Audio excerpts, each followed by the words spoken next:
नमस्ते बच्चों। आज हम लोग जो है कि ये जानने का प्रयास करेंगे कि भारत के इतिहास में मुगल काल का जो है कि क्या जो है कि उपयोग रहा, क्या योगदान रहा। जैसे ही अगर हम लोग भारत में इतिहास की चर्चा करते हैं, इतिहास वर्ड आते ही हम लोगों को जो है कि बड़े बड़े मुगल सम्राट लोग याद आने लगते हैं। जैसे अकबर बीरबल की किस्से बहुत जो है कि हम लोग सुनते आए हैं कहानियों के माध्यम से, है ना। तो ये फिर शेरशाह सूरी का बहुत योगदान रहा है। बहुत सारे जो है स्थापत्य कला जो है कि भारत में विद्यमान है मुगल काल। उनका जो काल था, मुगल काल जो है कि 1526 में बाबर के समय से शुरू हुआ, 1857 ईस्वी तक जो है कि ये चलता रहा। 1857 में जो है कि अंतिम बादशाह इसके बहादुर शाह जफर द्वितीय थे। उस समय तक जो है कि ये मुगल काल चलता रहा। भारत की आज़ादी के तत्काल बाद पंडित जवाहरलाल लाल नेहरू जो है कि 15 अगस्त 1947 को मुगल शासक द्वारा बनाए गए लाल किले पर ही राष्ट्रीय झंडा फहराए थे। और हर साल जो है कि अभी वर्तमान में नरेंद्र मोदी जी भी जो है कि फहराते हैं, यानी हर 15 अगस्त को जो है कि लाल किले में जो है झंडा फहराया जाता है भारत के वर्तमान प्रधानमंत्री के द्वारा। तो ये हमारी उस समय से जो है परंपरा बन गई, है ना, और हम इसे राष्ट्रीय पर्व के रूप में मनाते हैं। वास्तव में मध्यकालीन भारत का इतिहास मुगल साम्राज्य के इर्द गिर्द ही घूमता है। तो ये मुगल कौन थे, इस पर जो है कि हम लोग जरा इस पाठ में ध्यान देंगे। एक कहानी के माध्यम से बहुत ही रोचक तरीके से हम लोग इसको ध्यान से सुनेंगे तो हम लोगों को बहुत समझ में आ जाएगा कि मध्य एशिया में दो महान जातियां जो है का उत्कर्ष हुआ, जिनका विश्व के इतिहास पर बहुत बड़ा प्रभाव पड़ा। इनमें से एक का नाम जो है तुर्क था और दूसरे का नाम क्या था, मंगोल था। तुर्कों का मूल स्थान जो है वो तुर्किस्तान में था और मुगलों का जो है मंगोलिया में था। यह दोनों ही जातियां आरंभ में खानाबदोश थी। खानाबदोश का मतलब जानते हैं कि घूम घूम कर जो है कि वो रहते थे, घूमते घुमक्कड़ थे और अपनी जीविका की खोज में इधर उधर घुमा करती थी। यह बड़ी ही वीर, साहसी और लड़ाकू जातियां थी और युद्ध और लूटमार भी जो है करना इनका मुख्य पेशा था। यह दोनों ही जातियां कबीले बना के रहती थी और प्रत्येक कबीले का एक सरदार होता था, जिसके प्रति जो है कि कबीले के लोग पूरे भक्ति रखते थे। प्रायः यह कबीला आपस में लड़ा करते थे, परंतु कभी कभी वह वीर और साहसी सरदारों के नेतृत्व में संगठित भी हो जाया करते थे। धीरे धीरे इन खानाबदोश जातियों ने अपने बाहुबल से अपनी राजनीतिक संस्था भी स्थापित कर ली और कालांतर में इन्होंने न केवल एशिया के बहुत बड़े भाग पर वरन दक्षिण यूरोप में भी अपनी राजसत्ता स्थापित कर ली। धीरे धीरे इन दोनों जातियों में वैमनस्य और शत्रुता बढ़ने लगी और दोनों एक दूसरे के प्रतिद्वंदी बन गए। तुर्क लोग मुगलों को घोर घृणा की दृष्टि से देखते थे। इसका कारण यह था कि वे असभ्य, क्रूर और मानवता का शत्रु मानते थे। तुर्क में तैमूर का नाम है और मुगल में चंगेज खान। यह दोनों ही बड़े वीर, विजेता तथा साम्राज्य संस्थापक थे। इन दोनों ने ही भारत पर कई एक आक्रमण किया। चंगेज खान ने जो है दास वंश के शासक इल्तुतमिश का नाम सुने हो, गुलाम वंश का शासक था, है ना। उसके शासन काल में और तैमूर ने जो है कि तुगलक वंश के शासन काल में महमूद तुगलक जो था उसके शासन काल में भारत में प्रवेश किया था। उस समय जो है चंगेज खां पंजाब से वापस लौट गया था, परंतु तैमूर ने जो है पंजाब में अपनी राज स्थापित कर ली थी और वहां पर अपना गवर्नर छोड़ गया था। लोदी वंश के पतन के उपरांत जो है दिल्ली में एक नए राजवंश की स्थापना हुई जो मुगल राजवंश के नाम से प्रसिद्ध हुआ। इन राजवंश का संस्थापक जो था बाबर था, जो अपने पिता की ओर से तैमूर का और अपनी माता की ओर से चंगेज खां का वंशज था। देखो दोनों का वंशज था ये बाबर, है ना।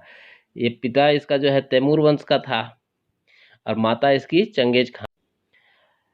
मुगल राजवंश का जो महत्व है वो भारतीय इतिहास में बहुत बड़ा महत्व है।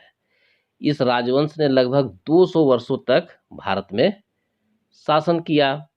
बाबर ने जो है 1526 ईस्वी में दिल्ली में मुगल साम्राज्य की स्थापना की थी और इस वंश का अंतिम शासक जो था 1857 ईस्वी में बहादुर शाह जफर था। मुगल राजवंश जो है न केवल काल की दृष्टि से महत्वपूर्ण जो है कि भारतीय इतिहास में महत्व रखता है, बल्कि जो है कि विस्तार की दृष्टि से भी इसका जो है बहुत बड़ा महत्व है।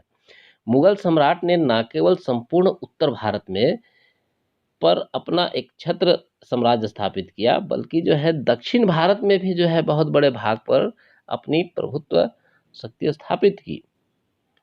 मुगल सम्राटों ने जितने विशाल साम्राज्य पर सफलतापूर्वक शासन किया, उतने विशाल साम्राज्य पर अन्य किसी भी मुस्लिम राजवंश ने शासन नहीं किया। शांति तथा सुव्यवस्था के दृष्टिकोण से अगर हम बात करें तो मुगल राजवंश जो है कि भारतीय इतिहास में बहुत ज्यादा महत्व रखता है। मुसलमानों ने उत्तराधिकार का कोई निश्चित नियम ना होने के कारण जो है, मुसलमानों में उत्तराधिकार का कोई निश्चित नियम नहीं था। उसके लिए जो है कि सल्तनत काल में जो है राजवंशों का बड़ी तेजी से परिवर्तन होता रहा। इसका परिणाम ये था कि राज्य में अशांति तथा कुव्यवस्था फैल जाती थी और अमीरों तथा सरदारों के षड्यंत्र नियंत्रण चलते रहते थे, हमेशा चलता रहता था। मुगल राज्यकाल में एक ही राजवंश का निरंतर शासन चलता रहा। इससे राज्य को स्थायित्व प्राप्त हो गया। इसमें संदेह नहीं कि मुगल सम्राटों ने साम्राज्यवादी नीतियों का अनुसरण किया और विजय यात्राएं की, परंतु वे अपने राज्य में आंतरिक शांति तथा सुव्यवस्था बनाए रखने में पूर्ण रूप से सफल सिद्ध रहे। इस आंतरिक शांति तथा सुव्यवस्था के परिणाम बड़े महत्वपूर्ण हुए। मुगल सम्राटों ने अपने संपूर्ण राज्य में एक प्रकार की शासन व्यवस्था स्थापित की, एक प्रकार के नियम लागू किए और एक प्रकार के कर्मचारियों की नियुक्ति की। इससे एकता की भावना में के जागृत करने में बड़ा योग मिला, है ना। एकता की भावना लोगों में जागृत हुआ। शांति तथा सुव्यवस्था के स्थापित हो जाने से देश की आर्थिक उन्नति बड़ी तेजी से होने लगी। इससे राज्य के वैभव और गौरव में बड़ी वृद्धि हुई। मुगल सम्राटों का दरबार अपने वैभव तथा अपने गौरव के लिए दूर दूर तक विख्यात। वो केवल अपने आप में जो है खुश नहीं थे, बल्कि उसकी प्रजा भी जो है सुखी और संपन्न थी। देश की संपन्नता का परिणाम हमें उस काल की कला की उन्नति पर जो है स्पष्ट रूप से परिलक्षित होता है। दिल्ली, आगरा, फतेहपुर सीकरी में जिन भव्य भवन, मस्जिद, मकबरा तथा राजप्रसादों का निर्माण किया गया है, वे उस काल की स्मृति के द्योतक है। ताजमहल जो है, तख्ते ताउस, कोहिनूर आदि इस काल की संपन्नता के ज्वलंत प्रमाण है। सभी ललित कलाओं की इस काल में उन्नति हुई। साहित्य का भी जो है कि खूब इस कला में जो है कि इस काल में बहुत विकास हुआ। मुगल सम्राटों ने भारतीय इतिहास में एक नई नीति का सूत्रपात किया। वह नीति थी सहयोग और सहिष्णुता की। इस काल में सल्तनत काल की भांति धार्मिक अत्याचार नहीं किए गए। यद्यपि बाबर ने जो है कि भारत में हिंदुओं के साथ जो युद्ध किए थे, उन्हें उसने जिहाद का रूप दिया था, परंतु इसकी यह भावना केवल युद्ध के समय तथा रण क्षेत्र में रहती थी, शांति काल में नहीं थी। हुमायूं ने जीवन पर्यंत अफगानों के साथ युद्ध किया और अपनी हिंदू प्रजा के साथ उसने किसी प्रकार का अत्याचार नहीं किया। उसके पुत्र अकबर ने तो पूर्ण रूप से धार्मिक सहिष्णुता तथा सुलह की नीति का अनुसरण किया। उसने हिंदुओं का आदर और विश्वास किया और उन्हें राज्य के ऊंचे ऊंचे पद पर भी नियुक्त किया। इससे मुगल राज्य को सुदृढ़ता और स्थायित्व प्राप्त हो गए। जब तक अकबर की उस उदार नीति का अनुसरण किया गया, तब तक जो है मुगल साम्राज्य सुदृढ़ और संगठित सुसंगठित बना रहा। परंतु जब औरंगजेब के शासनकाल में इस नीति को त्याग दिया गया, तब मुगल साम्राज्य जो है पतोन्मुख हो गया, यानी कि पतन की ओर चला गया। मुगल राजवंश का एक और दृष्टिकोण से बहुत बड़ा महत्व है। इस काल में भारतवासी फिर विदेशियों के घनिष्ठ संपर्क में आ गए।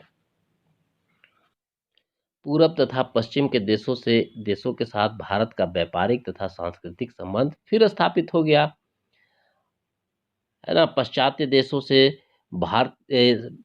से जो है कि यात्री लोग जो है कि भारत में आने लगे, जिससे भारतीयों के साथ उनका व्यापारिक संबंध बढ़ने लगा और विचारों का भी आदान प्रदान होने लगा। इसका अंतिम परिणाम ये हुआ कि भारत में यूरोपवासी और राज्य संस्थाएं स्थापित हुई और भारतीय सभ्यता तथा संस्कृति पर जो है पाश्चात्य देशों की सभ्यता और संस्कृति का गहरा प्रभाव